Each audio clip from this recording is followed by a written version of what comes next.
Le Grand Matin Sud Radio, 7h-9h, Jean-Jacques Bourdin.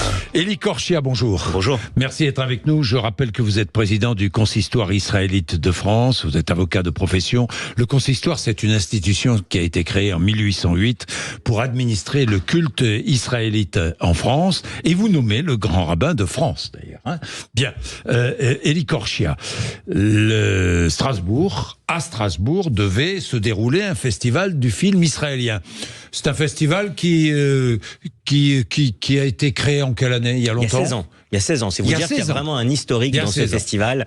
Et pour la première fois cette année, ce festival a été annulé. Exactement. Par les organisateurs. Exactement. Suite à des pressions. Pourquoi? Suite à des pressions. D'abord, il avait été décalé. Il faut quand même rappeler à celles et ceux qui nous écoutent qu'il avait été décalé. Il devait avoir lieu au mois de juin. Oui. Bon, période un petit peu compliquée. On était entre les européennes, les législatives. C'était compliqué. Donc, d'un commun accord, il avait été décidé de le décaler au mois de septembre. Et là, des pressions, des menaces venues d'où? de certains groupes de personnes, de certains groupes pro-palestiniens et d'extrême gauche qui ont fait des pressions très très fortes sur le cinéma Star qui est connu des Strasbourgeois et qui devait accueillir ce festival comme il le fait depuis 16 ans et on en est arrivé à un tel degré de pression et de menaces que finalement le cinéma a décidé, a fait savoir aux organisateurs qu'il devait malheureusement annuler. Donc, voilà. La municipalité a bougé ou pas? La municipalité a soutenu le cinéma. La municipalité a été évidemment contactée par les représentants de la communauté juive locale qui soutiennent. C'est le consistoire israélite du Bas-Rhin qui aide à l'organisation depuis 16 ans de ce festival.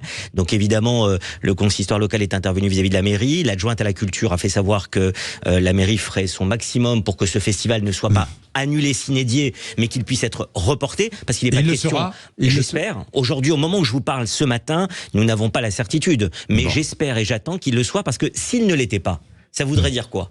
Ça voudrait dire qu'on est dans un pays, en France, où aujourd'hui, alors que la liberté, la création artistique en France, comme en Israël, est quelque chose de très fort, mais ça voudrait dire quoi? Qu'on cède finalement à la censure, qu'on cède aux pressions, et que finalement la liberté recule. Qu'on ne peut plus organiser un festival du film israélien dans notre pays. Exactement. Alors qu'il y a un festival du film palestinien qui a été organisé au printemps sur place, au mois d'avril, qui a des festivals de films lesbiens, homosexuels, qui sont organisés sans aucune difficulté. Mais là, ça voudrait dire quoi? Que certaines personnes arrivent à faire tellement de pression et de menaces que finalement, ils essayent de faire reculer la liberté artistique. Dites-moi, on ne parle de la communauté juive que lorsqu'il y a des incidents, lorsqu'il y a comme ça des annulations, lorsqu'il y a des menaces, lorsqu'il y a des risques terroristes. Vous avez raison, c'est un des problèmes. Quand je viens sur les antennes, sur les médias, malheureusement 95% des fois, et je suis gentil, c'est peut-être 99%, c'est malheureusement pour parler d'attentats, d'antisémitisme, de situations difficiles, alors qu'en fait il y a plein de projets, il y a une communauté qui est présente depuis des centaines et des centaines d'années, qui a toujours fait partie de la communauté nationale, et c'est vrai qu'il faut un petit peu positiver. C'est dur de vivre dans un climat, parce que derrière cet antisionisme, vous savez très bien qu'il y a un antisémitisme en fait qui est très fort depuis ces dernières années et surtout depuis le 7 octobre, et c'est vrai que c'est quelque chose qui est totalement insupportable en 2024. Et Korchia, on a beaucoup dit que de nombreux juifs de France voulaient rentrer en Israël ou partir pour Israël. C'est vrai ou c'est faux? Déjà, je préfère l'expression partir que rentrer, Jean-Jacques Bourdin, parce que effectivement, nous sommes ici dans notre pays. Vous avez bien fait. J'ai bien vu. Non, nous sommes ici dans notre pays. Les Juifs de France, l'histoire juive de France fait partie de l'histoire nationale, du récit national. Donc, il n'est pas question d'abord qu'on fasse partir les Juifs de France comme n'importe quelle autre population qui fait partie de la nation française. En revanche, c'est vrai que le climat dont vous venez de parler, le climat particulièrement anxiogène, fait que certaines personnes souhaitent partir, mais d'ailleurs que ce soit en Israël, aux États-Unis, au Canada, en Italie ou autre part. Mais la question, c'est ça. Plus qu'avant aujourd'hui ou pas? Plus qu'avant. Quand vous voyez depuis le 7 octobre une augmentation de 300% pour le premier semestre des actes antisémites et 1000% dans le dernier trimestre 2023, il est normal que certaines personnes se disent: est-ce qu'on a encore un avenir dans ce pays? Est-ce qu'on peut encore rester dans un pays où le climat et le taux d'antisémitisme est si important? Moi, ce que je dis, c'est que quand on part pour un idéal, pour un projet de vie.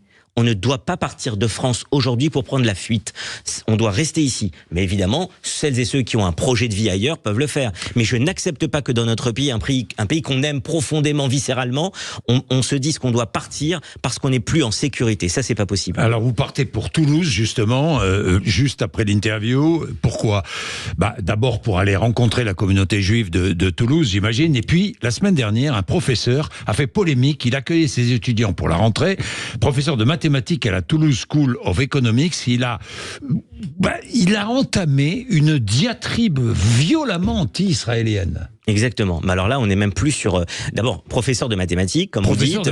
Premier jour de rentrée à ses élèves. Il se lance dans une diatribe, un discours qui suintait la haine. Il faut l'écouter. Enfin, quand on l'écoute...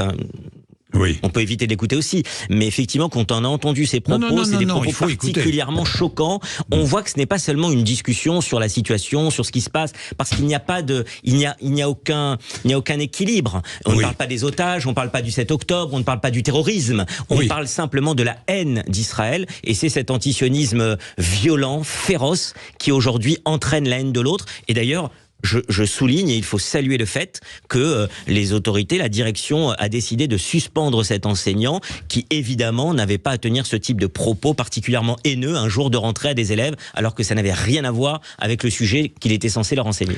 Merci Elie Korchia d'être venu nous voir ce matin sur Antenne de Sud Radio. Il est 7h46, ça vous fait réagir. 0826 300 300. Elisabeth Lévy est avec nous.